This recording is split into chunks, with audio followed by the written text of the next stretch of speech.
रामू बहुत गरीब था। वो अपनी बेटी दिशा और अपनी बीवी तारा के साथ रहा करता था। रामू अपनी बेटी को स्कूल भेजना चाहता था, लेकिन गरीब होने की वजह से वो अपनी बेटी को कभी स्कूल नहीं भेज पाता। रामू अपने घर की आर्थिक व्यवस्था चलाने के लिए मजदूरों की तरह खेतों में काम किया करता।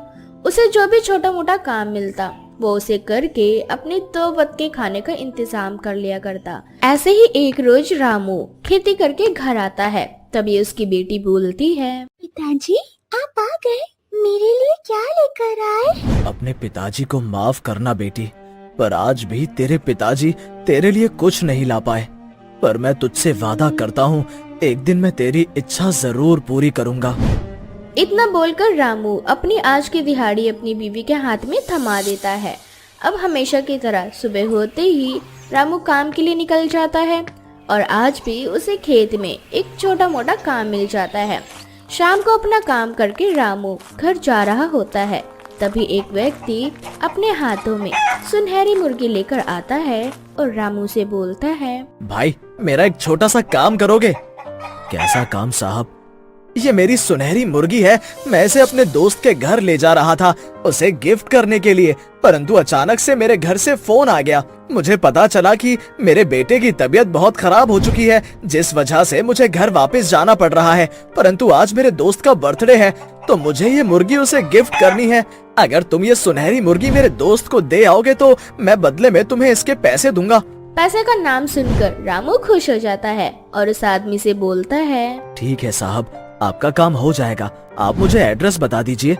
ठीक है, मैं तुम्हें एड्रेस देता हूँ, परंतु कल सुबह 10 बजे तुम मुझे इसी जगह पर मिलना। मैं अभी तुम्हें तुम्हारे पैसे नहीं दे सकता, परंतु कल सुबह मैं तुम्हें तुम्हारे पैसे दे दूंगा। इतना बोलकर वो आदमी रामू को वो सुनहरी मुर्गी देकर वहाँ से चला जाता है।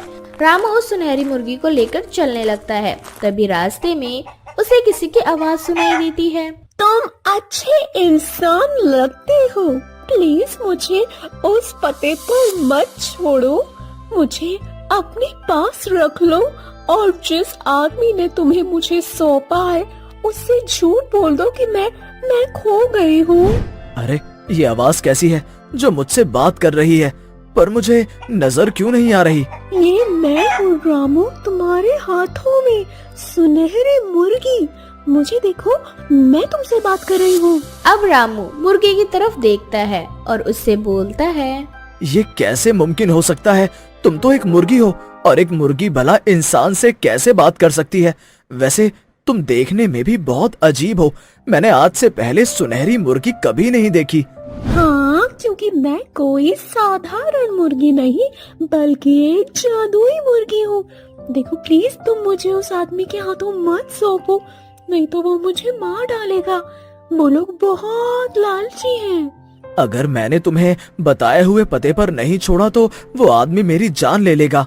इतना बोलकर रामू सुनहरी मुर्गी की तरफ देखता है और कुछ देर सोचने के बाद सुनहरी मुर्गी को अपने साथ अपने घर ले जाता है और बोलता है, सुनहरी मुर्गी तुम फिक्र मत करो, अब से तुम मेरे पास ही रहोगी। कल सुबह जाकर मैं उस आदमी से बोल दूंगा कि जब मैं तुम्हें लेकर जा रहा था तब तुम भाग गईं। वैसे यहाँ मेरे अलावा मेरी बीवी और मेरी बेटी रहती है। पिताजी, इस मुर्गी से क्यों बात कर रहे हो आप? वो इसलिए बेटा क्योंकि ये मुर्गी बोलती है। ये सुनते ही तारा और दिशा दोनों हैरान हो जाते हैं। जिसके बाद तारा रामू से बोलती है, आप ये क्या कह रहे हैं? ये मुर्गी बोलती है? वैसे ये मुर्गी दिखने में काफी अद्भुत है। ऐसी मुर्गी मैंने आज से पहले कभी नहीं देखी। हाँ, क्योंकि मैं एक जादुई मुर्गी हूँ। मैं पहले एक तपस्वी बाबा के पास थी। उन्होंने अपनी तपस्या से मुझे सुनहरे रंग का बनाया और मेरे अंदर कुछ जादुई शक्तियाँ डाल दी। परंतु समय के साथ उनकी तबीयत खराब होने लगी, जिसके बाद मरने से पहले उन्होंने अपनी जान मुझ में डाल दी और मैं एक सुनहरी जादुई मुर्गी में तब्दील हो गई। परंतु मैं इस दुनिया की दुष्टता से अनजान थी। मैं इसी तरह से जंगल में घूम रही थी। तभी एक आदमी की नजर मुझ पर पड़ी और उसने मुझे उठा लिया। परंतु मैंने उसका भला चाहा और रोज उसे एक सोने का अंडा देने लगी। परंतु उसका लालच इतना बढ़ गया कि मैंने उसको सोने का अंडा देना बंद कर दिया ताकि उसकी अकल ठिकाने आ सके। परंतु उसके बाद मुझे उसने एक कसाई के हाथों बेच दिया और रामू को सौंप दिया कि वो मुझे कसाई तक ले जाए ताकि वो मुझे मार सके। अगर ऐसा है जादुई मुर्गी तो तुम्हारे साथ अब कुछ नहीं होगा, क्योंकि तुम अब हमारे घर में हो। अब हमेशा हम साथ रहेंगे जादुई मुर्गी।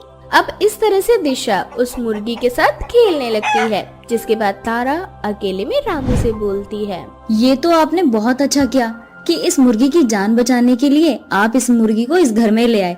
लेकिन आज हम खाएंगे क्या? घर में अनाज नहीं है और ना ही पैसे जो मैं बाजार से राशन ला सकूं।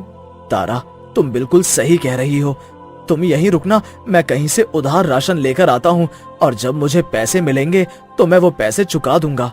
इतना बोलकर रामू वहाँ से जाने लगता है, लेकिन वो मुर्गी रामू का रास्ता रोक लेती है और उसे एक सोने का अंडा और बीज देकर उससे बोलती है, रामू, तुम और तुम्हारा परिवार बहुत अच्छा है। तुम लोगों ने मेरी जान बचाई, इसीलिए ये सोने का अंडा तुम रख लो और इस बीज को अपने घर के बाहर लगा देना। खेती करना, तब तक तुम इस बीज की खेती करोगे तुम्हें बहुत अच्छा इनाम मिलेगा। परंतु फिलहाल के लिए तुम पहले इस सोने के अंडे को बेच दो ताकि उनसे मिले पैसों से तुम अपने बीवी बच्चों का पेट भर सको। जादुई सुनहरी मुर्गी के बोलने पर रामू बिल्कुल ऐसा ही करता है और वो उसे सोने के अंडे को लेकर मार्केट में बेच आता है और घर के कुछ राशन ले आता है और घर आकर अपनी बीवी के साथ मिलकर खेती करता है। और अगली सुबह होते ही वह उसी आदमी से मिलने के लिए उस जगह पर पहुंच जाता है जहां वो आदमी पहले से ही रामू का इंतजार कर रहा होता है। रामू जैसे ही उसके पास पहुंचता है, वो आदमी रामू से बोलता है, क्यों भाई, मेरा काम हुआ या नहीं? माफ करना भाई साहब, पर मैं आपका ये छोटा सा काम नहीं कर सका। मैं जब उस मुर्गी को लेकर अपने साथ जा रहा था तभी मेरे सामने एक खतरनाक सांप आ गया और मेरे हाथ से वो मुर्गी छूट गई। उसके बाद मैंने उस मुर्गी को बहुत ढूंढा, परंतु वो मुर्गी मुझे कहीं नहीं मिली। रामू की बात सुनकर उस आदमी को बहुत गुस्सा आता है और वो आदमी रामू को पीट कर वहाँ से चला जाता है। तो वहीं दूसरी ओर रामू जब अपने घर पहुँचता है तो वो देखता है कि उसने जिस बीज की खेती करी थी उस जमीन पर बहुत सारी सुनहरी मुर्गियां उत्पन्न हो चुकी हैं।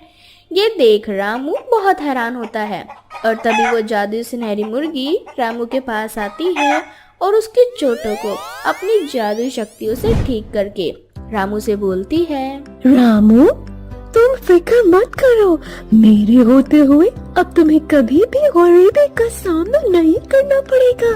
परंतु एक बात हमेशा याद रखना, यदि तुमने लालच किया तो मैं तुमसे भी दूर चली जाऊंगी। अब मैं और क्या लालच करूंगा? बिना मांगे तुमने मुझे इतना सब कुछ दे दिया। मैंने रात को जो खेती करी थी वो सुनहरी मुर्गी की खेती हुई, वो भी रातों रात। ये देखकर तो मैं अचंभित रह गया और तुमने मेरी चोट भी ठीक कर दी। इन सुनहरी मुर्गियों को यदि मैं सुनार के पास जाकर बेचूंगा तो मुझे बहुत पैसे मिलेंगे, इतने पैसे कि मैं अपनी बेटी को एक अच्छे स्कूल में पढ़ा सकूंगा। मेरे सारे सपने पूरे कर दिए, मुझे अब कुछ नहीं चाहिए। जिसके बाद रामू अपने सभी सपने पूरे करता है और अपनी बेटी को एक बहुत अच्छे स्कूल में पढ़ने के लिए भेजता है और वो सभी एक साथ हंसी खुशी रहने लगते हैं। गरीब का जादुई सोने का हवाई जहाज। मीनल और सोनाली सगी बहनें होती हैं। मीनल की शादी गांव के गरीब लड़के रमेश से हो जाती है। उसका पति अपने हाथों से लकड़ी के खिलौने बनाने और बेचने का काम करता था और सोनाली का पति सुरेश उसी गांव में जमींदार का बेटा होता है। मीनल का पति रमेश बहुत ही खुदगर्ज और मेहनती होता है और सोनाली का पति सुरेश बिल्कुल निकम्मा और कामचोर होता है। एक दिन सोनाली मीनल के घर जाती है। अरे सोनाली, तुम आओ ना, बैठो। कितने दिनों बाद आज तुम मेरे घर आई हो। मैं इस झोपड़े में बैठने नहीं आई हूँ, बाहर मेरी एसी वाली कार खड़ी है, यहाँ कितनी गर्मी है। अच्छा हुआ बता दिया, वरना तो मुझे पता ही नहीं चलता। तुम तो रईस घराने की बहू हो, तुम्हें मैं अपनी छोटी सी झोपड़ी में कैसे बिठा सकती हूँ। मैं तो तुम्हें यहाँ न्योता देने आई थी, मेरे घर पर पार्टी है, तुम और तुम्हारे खिलौने बनाने वाला पति आना चाहो तो आ जाना। मैं अपने पति को बेइज्जत होते हुए नहीं देख सकती। मुझे तुम्हारे घर पर कोई पार्टी में नहीं आना है। मेरी गलती है, मैं बेकार में तुम्हारे यहाँ न्योता देने चली आई। सोनाली वहां से पैर पटक के जाने लगती है। तभी वहां रमेश अपने खिलौने बेचने का ठेला लेकर आ जाता है, लेकिन सोनाली उसे बिना देखे वहां से अपनी गाड़ी में बैठकर निकल जाती है। वो तो सोनाली थी ना, इतने गुस्से में यहाँ से क्यों जा रही थी? वो अपने आप को समझती क्या है? उसका पति पूरी तरह से निकम्मा है, फिर भी उसे इतना घमंड है। अभी वो नादान है, उसे ज्यादा दुनियादारी की समझ नहीं है। पता नहीं क्यों ये हमेशा हमारी बेइज्जती करने के लिए आ जाती है। मुझे नहीं जाना उसकी किसी पार्टी में। तुम्हें जाना चाहिए, और नहीं तो लोग क्या बोलेंगे? पूरे गांव में उसकी बदनामी होगी। आखिर वो है तो तुम्हारी छोटी बहन ना। मीनल ना चाहते हुए भी रमेश के जोर करने पर सोनाली की पार्टी में चली जाती है। सोनाली एकदम टिप टॉप चमकदार कपड़े पहने हुए होती है और मीनल एकदम सिंपल सादी साड़ी में होती है। मुझे लगा तुम नहीं आओगी, वैसे आ ही गई हो तो खाना खाकर जाना। तुम्हें रोज रोज इतने प्रकार का खाना नहीं मिलता होगा ना। तुम समझती क्या हो अपने आप को? तुम्हारा निकम्मा पति अपने बाप के पैसों पर इतना इतराता है। अगर एक पैसा भी अपनी मेहनत का लाता ना तो मैं समझती। क्या बात है? क्या हो रहा है बहनों में?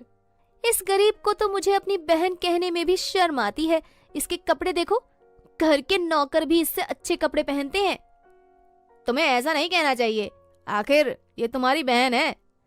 इसीलिए तो इतनी बड़ी पार्टी में मैंने इन्हें बुलाया है, वरना इनकी औकात कहाँ है हमारे जैसे लोगों के साथ उठने बैठने की। मीनल वहां से गुस्से में चली जाती है और घर जाकर रोने लगती है। क्या हुआ? तुम तो अपनी बहन की पार्टी में गई थी ना? मैंने कहा था ना, मुझे उसकी पार्टी में नहीं जाना है। उसने और उसके पति ने फिर से हमारी बेइज्जती की। किसी के बोलने से क्या फर्क पड़ता है? आखिर हम खुदगर्ज लोग हैं, किसी के आगे हाथ नहीं फैलाते, मेहनत करके रोटी कमा कर खाते हैं।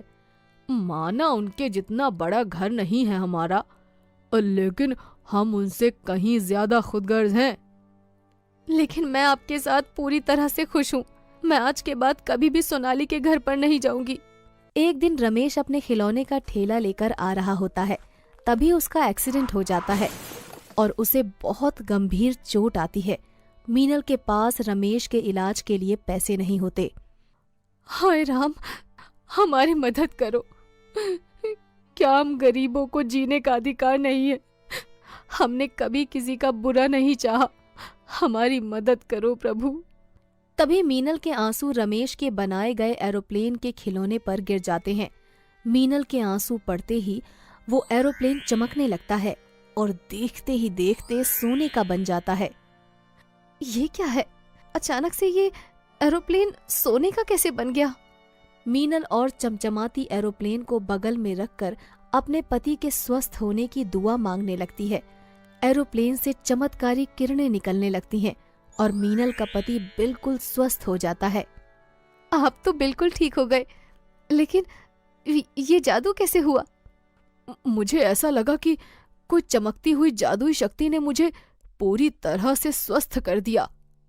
तभी मीनल का ध्यान उस सोने के एरोप्लेन पर जाता है। उसे समझ में आ जाता है कि ये एरोप्लेन कोई खिलौना नहीं बल्कि जादुई सोने का एरोप्लेन है, जिसकी वजह से उसका पति बिल्कुल स्वस्थ हो गया है। ये किसका खिलौना है? ये तो बहुत महंगा लगता है, जैसे सोने का बना हो। सही कहा आपने, ये कोई मामूली एरोप्लेन नहीं बल्कि जादुई एरोप्लेन है। जब मैं तुम्हारे स्वस्थ हो जाने की कामना कर रही थी ना, ये अचानक कहीं से मेरे सर पर आकर गिरा। हो न हो, जरूर इस जादुई एरोप्लेन का कमाल होगा। मीनल उस जादुई एरोप्लेन से खाना मांगती है। तभी अचानक सोने के जादुई एरोप्लेन से चमत्कारी किरणें निकलती हैं और वहां पर ढेर सारा खाना आ जाता है। दोनों ये देखकर आश्चर्यचकित हो जाते हैं। ये कैसा जादू है? मैंने आज से पहले ऐसा कभी नहीं देखा। एरोप्लेन की मदद से हम जल्दी ही अमीर बन सकते हैं और उस सोनाली को मजा भी चखा सकते हैं। मीनल और जादुई एरोप्लेन से गाड़ी, बंगला, हीरे जवाहरात मांगते हैं और पलक झपकते ही वहां सारी चीजें आ जाती हैं। देखते ही देखते कुछ ही दिनों में दोनों गांव के सबसे अमीर व्यक्ति बन जाते हैं। सोनाली को भी ये बात पता चलती है और वो मीनल का बंगला देखने आ जाती है। अब लग रही है तो मेरी बहन, तेरा बंगला मेरे बंगले से भी ज्यादा शानदार है। चमचमाती साड़ी तुझ पर बहुत जच रही है। अब क्यों आई है तू यहाँ? मैं तेरे जैसे रिश्तों को पैसों के मोल नहीं तोलती। चली जा यहाँ से। मैं तो बस यहाँ पर तेरा हाल चाल जानने आई थी। जा रही हूँ यहाँ से, फिर कभी इस चौखट पर कदम नहीं रखूंगी। सोनाली वहां से चली जाती है। क्या हुआ? तुम तो अपनी दीदी के घर गई थी ना, कुछ पता चला? अचानक से उनके पास इतना सारा धन कहाँ से आया? पैसा आते ही मीनल के रंग बदल गए हैं। उसने मुझे वहां बैठने तक नहीं बोला। बोलो मत। जब तुम अमीर हुआ करती थी तब मीनल से सीधे मुंह बात भी नहीं किया करती थी। मैं तो ये पता लगा कर रहूंगी, अचानक से रातों रात उनके पास इतना सारा धन कहाँ से आ गया। ऐसे ही कुछ दिन बीत जाते हैं। कुछ पारिवारिक कारणों की वजह से सोनाली के पति का सारा धन बिक जाता है और वो रोड पर आ जाते हैं। सुरेश के निकम्मे होने के कारण उसे कहीं भी काम नहीं मिलता। सुरेश और सोनाली रोड किनारे भीख मांगने लगते हैं। एक दिन रमेश और मीनल की नजर सोनाली और उसके पति सुरेश पर जाती है। मीनल दोनों को अपने बंगले पर ले जाती है। तुमने मुझे पहले क्यों नहीं बताया? मैं तुम लोगों की मदद करती। किस मुंह से मदद मांगने आती? मुझे जरा भी एहसास नहीं था गरीब होना कितना कष्टदायी होता है। मुझे माफ कर दीजिए। मैंने अपने पैसों के घमंड में आपके दिल को बहुत दुखाया है। तुम चिंता मत करो, अच्छा करने वालों के साथ हमेशा अच्छा ही होता है। मेरे पति ने हमेशा मेहनत से पैसे कमाए हैं, इसीलिए ये सब धन उनकी सच्चाई और अच्छाई का परिणाम है। मीनल सोनाली और सुरेश को माफ कर देती है और सोने के जादुई एरोप्लेन से उनके लिए भी नया घर मांगती है। तुम्हें चिंता करने की कोई जरूरत नहीं है। अब से तुम दोनों इस घर में रहना। मैं तुम्हारा किन शब्दों में धन्यवाद करूं? तुम्हें मेरा धन्यवाद करने की कोई जरूरत नहीं है। बस हमेशा अपने से नीचे वर्ग वाले लोगों की इज्जत करो और हर संभव समय में उनकी मदद करने का प्रयास करो। मीनल और सोनाली के रिश्ते अच्छे हो जाते हैं और सभी लोग खुशी खुशी रहने लगते हैं। आशा अपनी बहू निशा के साथ रहा करती थी। आशा बहुत गरीब थी और बड़ी ही मुश्किलों से उसके बेटे अशोक की नौकरी लगी थी, जिस वजह से वो शहर में था और आशा अपनी बहू के साथ गांव में अपनी छोटी सी झोपड़ी में रहा करती थी। अशोक को गए अभी कुछ ही दिन हुए थे। घर में जो पैसे थे वो सारे आशा ने अशोक को दे दिए थे ताकि वो शहर में जा सके। मानसून का मौसम था और घर में राशन का एक दाना भी नहीं था, जिसके बाद आशा एक दिन अपनी बहू निशा से बोलती है, बहू, घर में राशन का एक दाना नहीं है और अशोक को गए हुए अभी 2 से 3 दिन हुए हैं। ना जाने इसकी सैलरी कब तक आएगी। अगर ऐसा ही चलता रहा ना तो हम दोनों सास बहू भूखी ही मर जाएंगी। इसीलिए मैं सोच रही हूँ कि जब तक अशोक की सैलरी नहीं आ जाती तब तक हम दोनों मिलकर कुछ काम कर लें। आप बिल्कुल सही कह रही हैं माँ जी। वैसे भी मानसून का मौसम आ रहा है, भारी वर्षा हो सकती है और अगर बारिश शुरू हो गई तो घर से निकलना बंद हो जाएगा। ऐसे में हम किसी से मदद भी नहीं ले पाएंगे। इससे तो अच्छा है कि हम कुछ काम कर लें। इतना बोलकर दोनों सास बहू काम ढूंढने के लिए निकल जाती हैं, लेकिन उन्हें अपने गांव में कोई काम नहीं मिलता।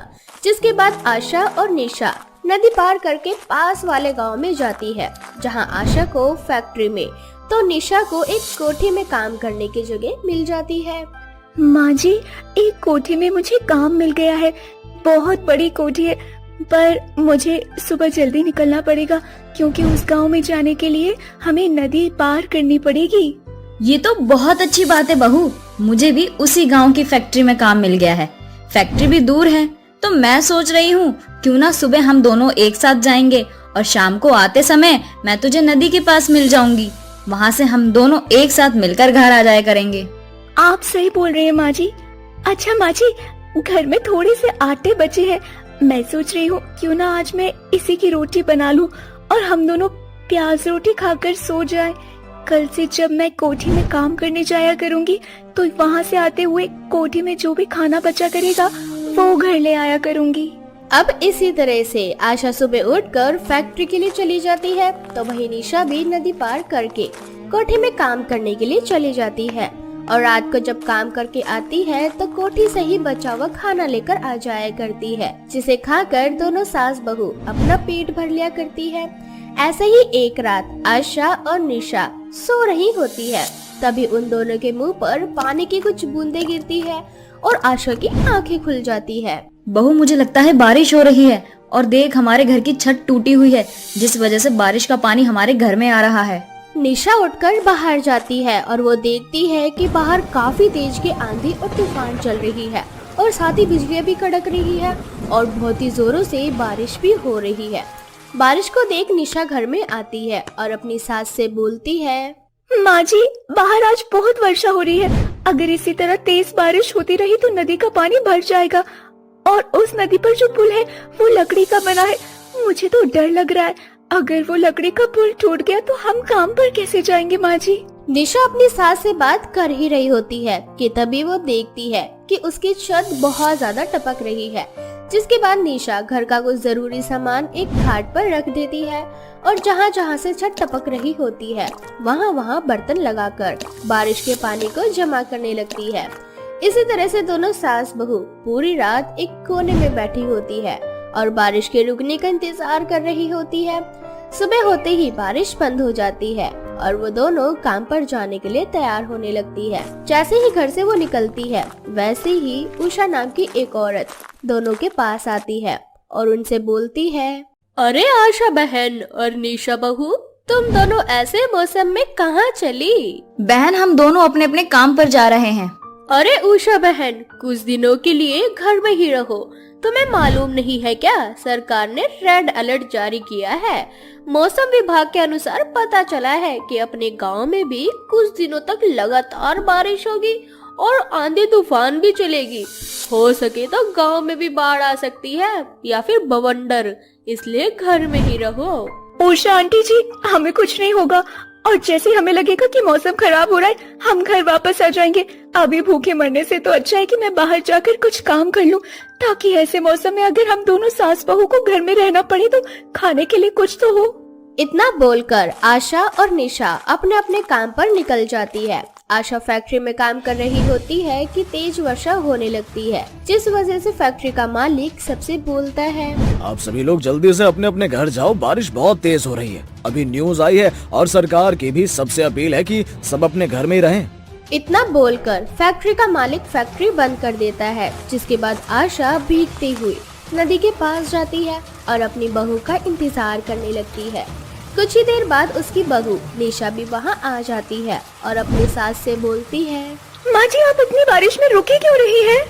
बहू, मैं तेरा ही इंतजार कर रही थी। चल, अच्छा हुआ कि तू आ गई। अब चल जल्दी घर चलते हैं। सरकार ने रेड अलर्ट जारी कर दिया गया है और ये भी कहा है कि बहुत जगह पे बाढ़ आ चुकी है। सभी को सख्त हिदायत दी गई है कि सभी अपने घर में रहें। हाँ माँ जी, मैं जानती हूँ, तभी तो आज मैं भी जल्दी आ गई। इतना बोलकर जैसे तैसे दोनों सास बहू भीगती हुई नदी को पार करके गांव में पहुंचती है और अपने घर जाती है। वे दोनों जब अपने घर जाती है तो देखती है कि बारिश का पानी पूरे घर में भरा पड़ा है और सारा सामान पानी में तैर रहा है। ये देख निशा अपनी सास से बोलती है, माँ जी, बारिश का पानी तो घर में भर चुका है, अब हम दोनों कहाँ रहेंगे, क्या करेंगे? सारा घर पानी में तैर रहा है। बहू, सबसे पहले तो घर की जो भी जरूरी चीजें हैं उन्हें खाट पे रख दे। अभी पानी ज्यादा नहीं भरा है, क्या पता बारिश रुक जाए। इतना बोलकर वो दोनों घर के कुछ जरूरी सामान लेकर घाट के ऊपर बैठ जाती हैं। लेकिन धीरे धीरे घर का पानी बहुत ज्यादा बढ़ जाता है और तेज आंधी तूफान चलने की वजह से उनकी घर की छत भी उड़ जाती है, जिसके बाद वो दोनों अपनी जान बचाने के लिए घर से बाहर जाती है। गांव में अब बाढ़ आ चुकी थी, कई लोग बाढ़ की चपेट में आ चुके थे, कितने ही लोग बाढ़ के पानी में बह चुके थे। किसी का सामान बाढ़ के पानी में बह रहा था तो कोई इंसान बाढ़ के पानी में बह रहा था। न जाने कितने ही लोग अपने बच्चों को कंधे पर लिए इधर उधर भटक रहे थे। उन्हीं में से थी आशा और निशा। देखते ही देखते बाढ़ का पानी इतना ज्यादा बढ़ जाता है कि आशा को सांस लेने में दिक्कत हो जाती है, क्योंकि आशा को तैरना नहीं आता था। इस वजह से वो पानी में डूबने लगती है। अपनी सास को पानी में डूबता देख वो जल्दी से अपनी सांस को पकड़ती है और लोगों से मदद की गुहार लगाती है। कोई है, हमारी मदद करो। मेरी सास की तबीयत बहुत खराब हो चुकी है, कोई हमारी मदद करो। इस तरह से निशा अपनी सांस को पकड़कर बाढ़ के पानी से लड़ रही होती है, लेकिन अब वो भी हिम्मत हार चुकी थी। देखते ही देखते उसकी आंखें भी बंद होने लगी थी। तभी एक हाथ उसकी ओर बढ़ता है और कुछ देर बाद निशा और आशा की आंखें खुलती है। जब उन दोनों की आंखें खुलती है तो वो दोनों खुद को एक कैंप में पाते हैं, जहां एक आर्मी ऑफिसर उन दोनों से बोलता है, मैडम, आप दोनों ठीक तो है ना? जब आप दोनों को पता था कि बाढ़ आप दोनों के गांव में आ चुकी है, तो आप दोनों बाकी लोगों के साथ एक जगह पर क्यों नहीं गई? हमारी रेस्क्यू टीम अगर सही समय पर नहीं आती तो आप दोनों अपनी जान से हाथ धो बैठती। इतना बोलकर वो आर्मी ऑफिसर वहाँ से चला जाता है। कुछ देर बाद निशा और आशा कैंप से बाहर निकलती है, जहाँ वो दोनों देखती है कि उनके ही जैसे ना जाने कितने गरीब लोग हैं जो बाढ़ की चपेट में आ चुके थे और रेस्क्यू टीम ने उन्हें बचाया था।